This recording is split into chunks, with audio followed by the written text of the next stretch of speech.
All right. Hello, everybody, and happy Monday. We are going to get started with the discussion today. We are talking about the eviction moratorium. The eviction ban is coming to an end. What's happening next?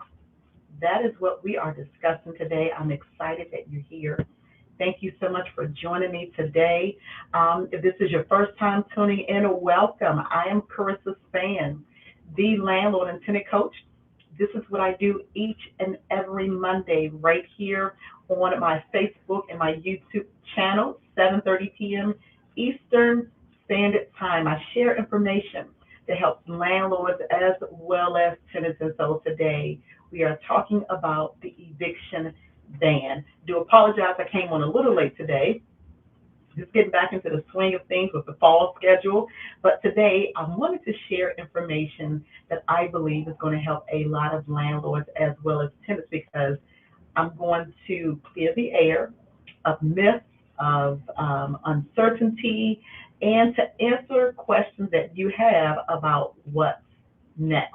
I am not providing legal advice. However, I am providing information for tenants as well as best industry practices as well as tips for landlords. And so if you are a landlord or a tenant, and if this is your first time tuning in, go ahead and let me know where you're watching from because I love to acknowledge my viewers. I love to know where you're tuned in from. Okay? If at any point we have some technical difficulty, I just ask that you stay on the broadcast, stay on the live, or continue to watch the replay. I promise you that I'm going to keep this train moving until the very end. Okay? So, again, if you have questions or if you have comments, remarks, or observations, go ahead and drop it in the comment section. I promise to provide information that's clear, that's understandable as best as possible.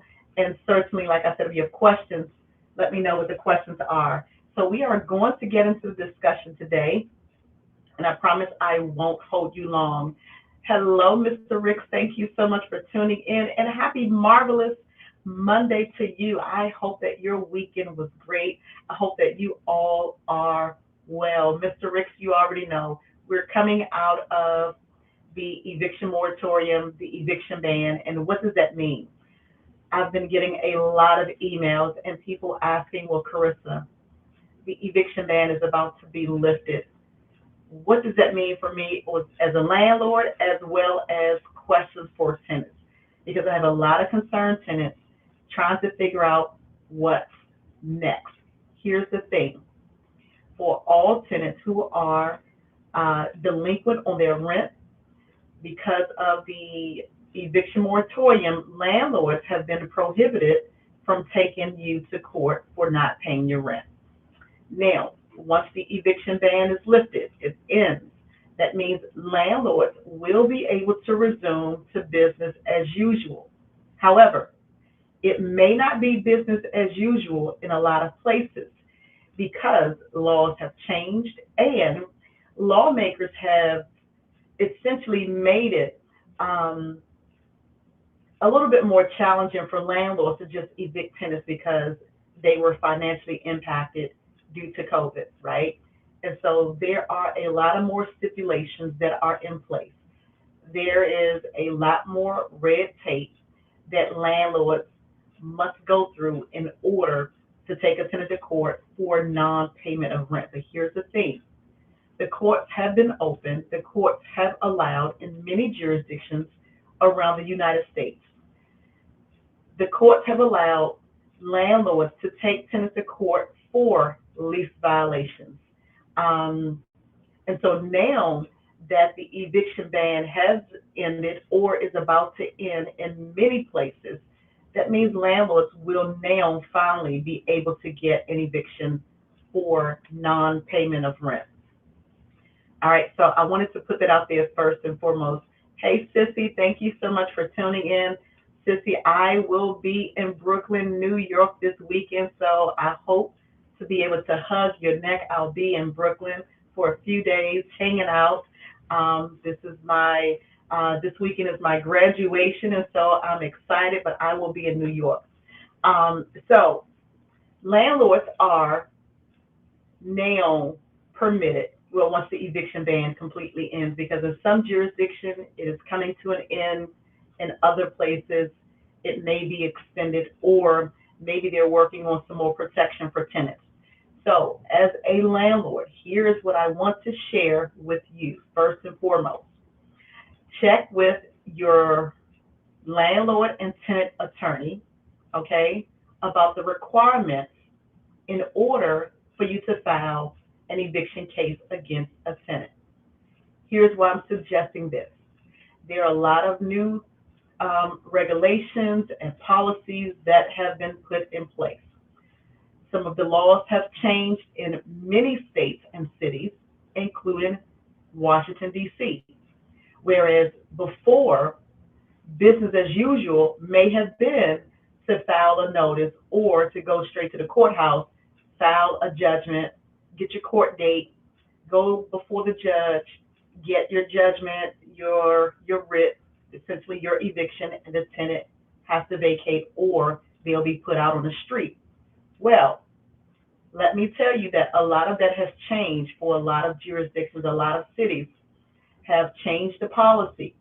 Landlords must file. They must file within a certain time period. But before a landlord can file a suit, in many places, they have to show that either they have applied for housing assistance for tenants who are delinquent on their rent, or if the tenant has applied for assistance, they will be able to show that to the judge.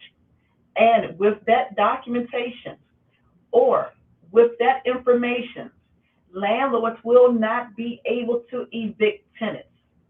If a tenant has an application for money to help them to become current on their rent, if they have been approved, even if it's taken 3, 6, 7, or 9 months in many jurisdictions, landlords will not be able to evict.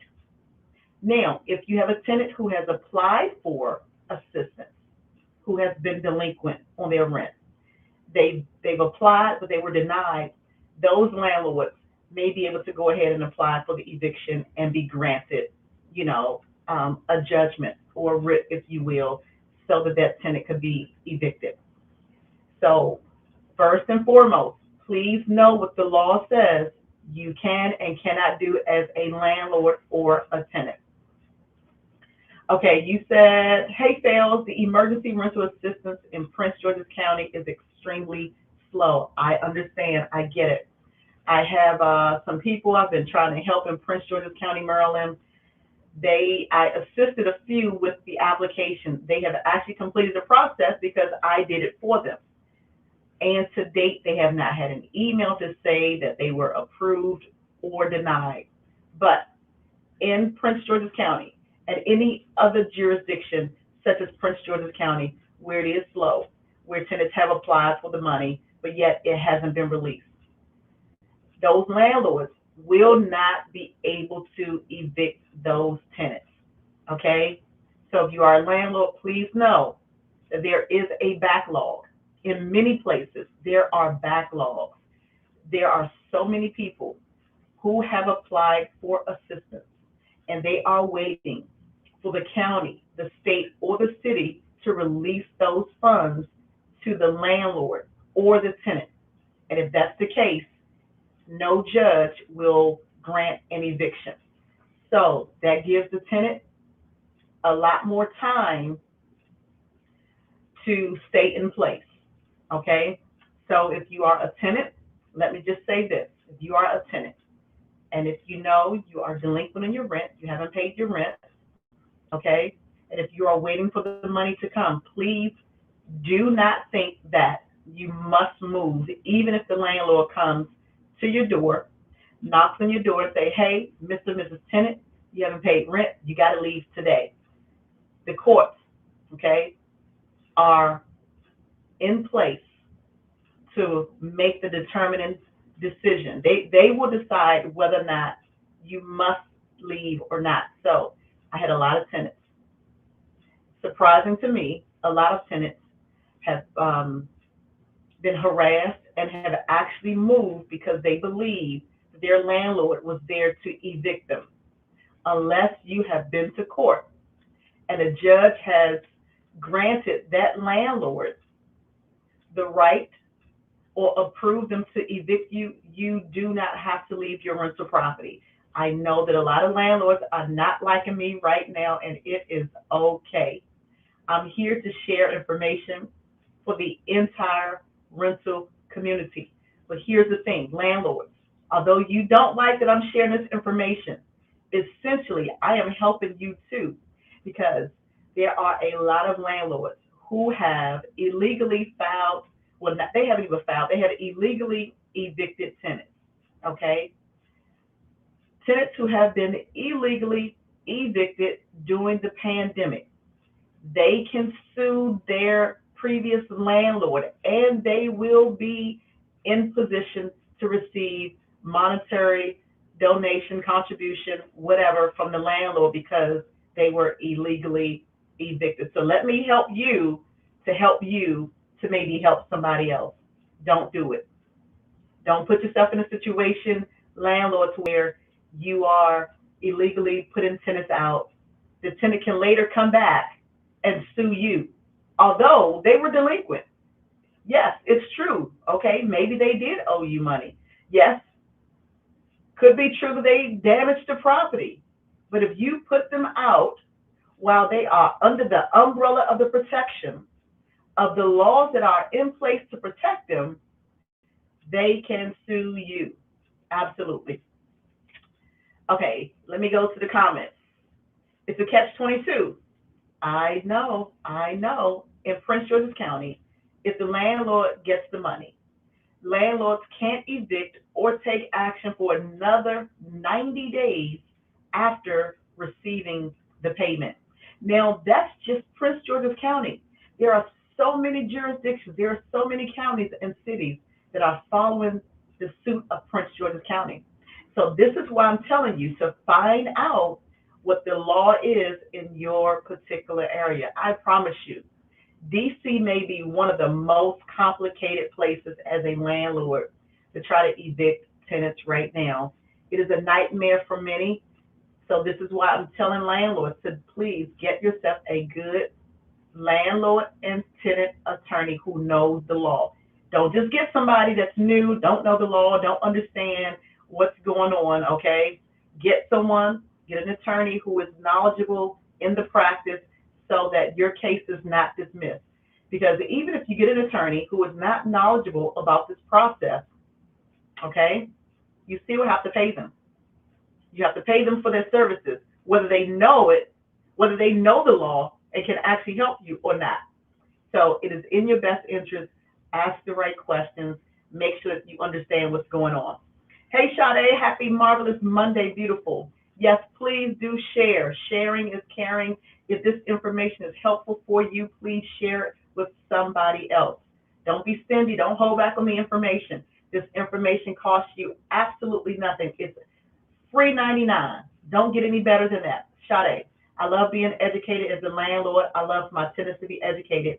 Thanks for doing what you do to educate us all. That's what I'm here for. This is my passion, and I appreciate you showing up to get this information. Thank you, Sade. So, as a landlord, find out what you can do before you file your paperwork, okay? Find out whether or not you can actually file an eviction, because in some places you may be able to, but please make sure that you have everything lined up, which is my second point as a landlord. If you do not have either a business license or a renter's license, it just depends on your area, your jurisdiction, and what it's called. For many places, it may be a renter's license. It may be a business license. That means you have some sort of license to conduct or to provide rental housing to somebody else, meaning that you're renting your property. Please make sure you have that in place. I understand that a lot of judges are making it a requirement. And yes, they said previously that it should have been something that landlords had. You may be surprised to know, and some of you watching may be landlords who have never had a business or a renter's license. In many cases, a judge will not give an eviction to a landlord, excuse me, that does not have a license to rent. So before you get to court level, you get excited, yay, I got my court day, I'm evict this tenant.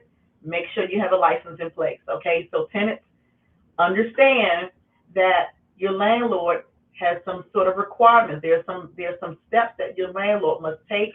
There are some rules, some guidelines that they must follow. Um, Comment here. You can't file without an MPG. That's the situation in a lot of places. PG, DC, a lot of places in Virginia, a lot of places throughout the United States are now making it mandatory where landlords must have a business license. And a lot of them don't like it because they never had it before, they never needed it before, they feel like it's unfair. But here's the thing, right? So if you've been following me for a while, you know that my philosophy is clear. If you treat it like a business, it will pay you like a business. So if you have not had your business set up like a business, go ahead and take this time to maybe get some things in place. Go ahead and ask all the questions that you need to ask to make sure that you have everything in place. I would rather you do that versus thinking that you can wing it and go at it on your own. You go before the court, you go before the judge, only to find out that you can't even get the eviction. You can't get a judgment because you don't have what you need. That would be a really sad day in court. And then, worse, you have to go through that process all over again to try to get another court date. So let me help you to help yourself. Hey, Kona. Kona, you said, but it's too easy to get. No, sometimes easy is not really the term that people can relate to, Kona, because sometimes it is more challenging for some. It might be easy for you because I know that you've been in the industry for a while, Kona. You're very knowledgeable, but easy is not the term that some of my colleagues are using. They're screaming that it's a nightmare, it's a headache, and especially because some government workers are still teleworking. They're working from home, or they're maybe working a part-time schedule. I don't know, but I'm hearing a lot of complaints that when they call to the offices to try to get information on getting their business or their renter's license, they can't reach anybody by phone. So the process is set up for it to be easy, but it's been a challenge for some. But the thing that I do like and can appreciate is this. Those licenses can now be, and even in the past, but they can be purchased online. You can apply for a business or a renter's license online. So check with your jurisdiction to make sure that you understand the process, what's required of you. I'll use, for instance, DC. I had a client who called me today. They are upset. They could not get their renter's license for any of their rental property in DC because they owe taxes, okay? So they can't get what's called a clean hands certificate. Clean hands in the District of Columbia means that you don't owe the city any money. And if you do, you must pay it before you can move on to the next step, which is to get that license. So know what's required of you.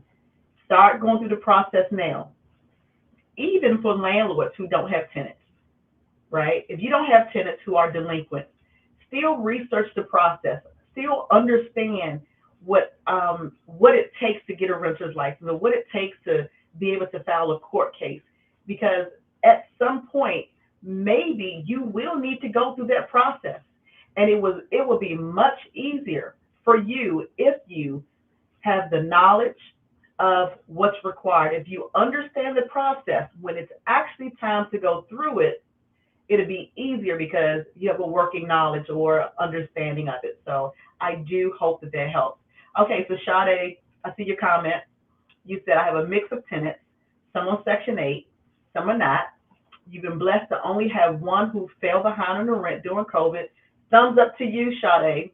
But once he got another job, he caught up.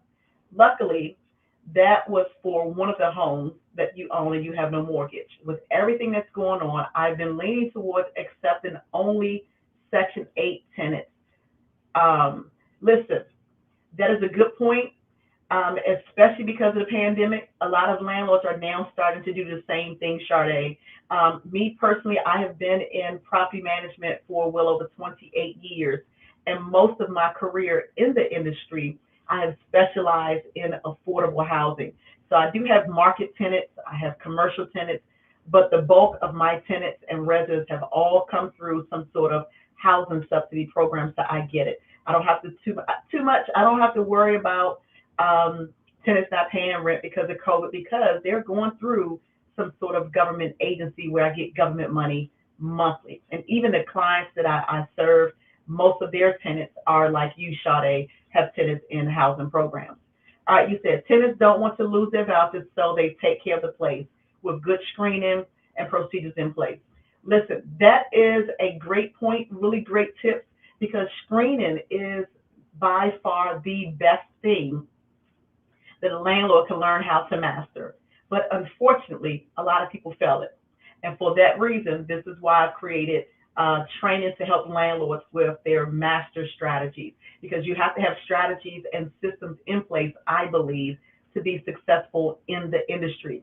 And if I can help you or another landlord or someone who is aspiring to become a landlord to avoid some of the headaches, the nightmares, and pitfalls, this is why I do what I do. So thank you for that. Again, great point, Sade. Sissy, landlords have to have renter's license in New York. Absolutely. And in a lot of places where it may have been previously suggested to have, now it is a requirement. And here's why. Because the courts, they recognize that some landlords are going to do whatever they can do to get tenants out of these rental properties. So if you're a tenant, you can definitely check in your jurisdiction to make sure that your landlord does have a license to rent, a license to do business, a license to rent the rental property before you go to court. And if not, there's some things that you can do to protect yourself, okay? Because here's the thing, knowledge is power, right? Knowledge is power.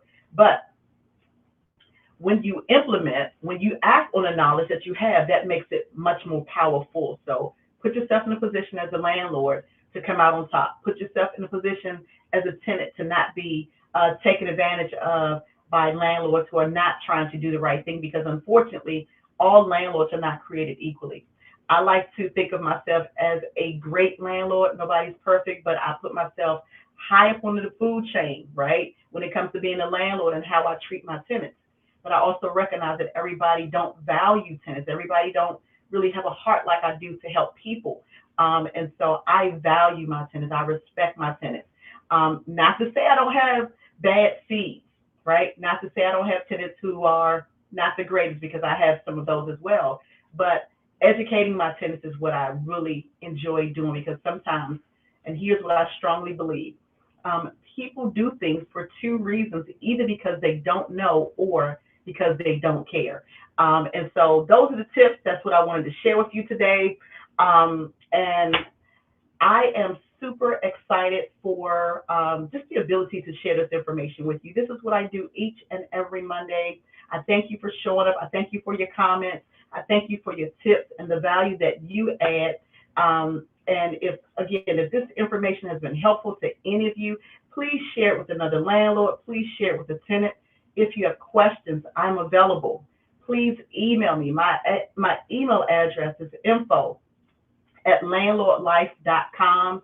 That's info@landlordlife.com. I promise that every week I'll try to bring a different subject, different topic that I believe is going to be helpful for you as a landlord or for you as a tenant. I appreciate you. I really do. I can't thank you all enough. This is why I come on each and every week. So next Monday, I may not be on. I'm not sure yet. I'm taking a little time off. I'm having a graduation Saturday, so I will be on travel. I'm not sure if I'll make it back in time, but if I am back in the area, I will go live. If not, I'll post something on my page to say that we will not have a live. I'll continue to share information pertaining to the eviction ban now being lifted, what you can expect as a tenant, what you can expect as a landlord. And again, please let me know the jurisdictions that you're watching from so I can share that information. I have viewers who tune in from New York, viewers who tune in from DC, Maryland, Atlanta, South Carolina. I have a broad range of viewers. So that's why I always ask what jurisdiction you're in so that I can provide information applicable to you, real-time information, if that's all right. All right, so my time is up, and I thank you for yours, and I hope to see you all next week if I'm back. If not, I'll see you in about a week or two. Bye for now.